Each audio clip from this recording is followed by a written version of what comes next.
Nagawa mo na ba ito sa pipino? Kung hindi pa ay panoorin mo ang video na ito at ituturo ko sa inyo kung paano gumawa ng pipino salad na bukod sa masarap ay healthy pa.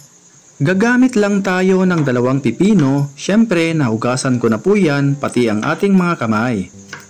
Hatiin ito at alisin ang mga buto, pero okay lang din naman kung wag nyo nang alisin, nasa inyo na po yan.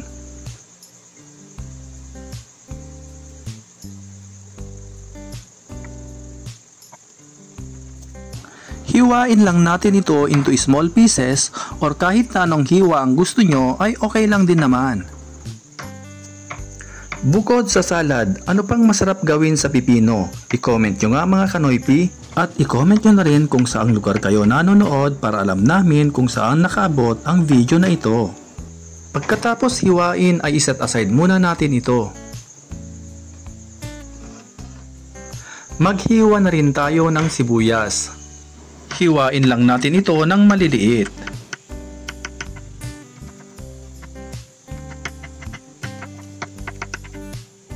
Hiwain na rin natin ang kamatis at tanggalin ang mga buto.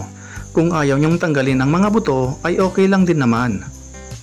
Shoutout nga pala sa mga nanood ng ating nagdaang video, lalo na sa ating mga avid followers mula Luzon, Visayas, Mindanao at sa mga kababayan nating followers at viewers na nasa ibang bansa.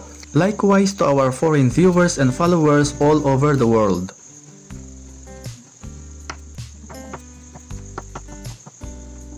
Hatiin naman natin ang mga nilagang itlog. Hiwain natin ito ng maliliit. Shoutout nga pala kay Ma'am Sue Manuel Perez, ang star sender natin sa ating Ampalaya video.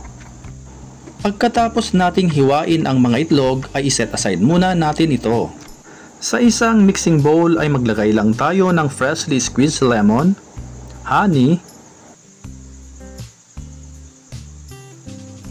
ground black pepper, mayonnaise,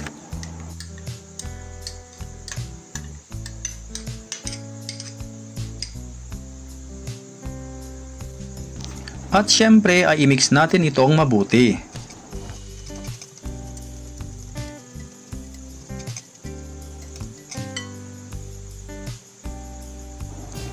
Ilagay na natin ang mga nahiwang pipino, mga nahiwang itlog, kamatis, at sibuyas. At haluin lang natin itong mabuti. Itsura pa lang ang sarap na. Bagay na bagay ito sa mga nagda-diet.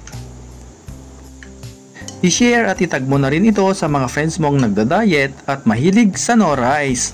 Walang tayuan sa lamesa hanggat di busog. Charot! At syempre, huwag kalimutang mag-follow sa aming page. At kung di ka pa naka-follow, ay mag-follow ka na para di ka mahuli sa aming mga bagong recipe. Kainan na!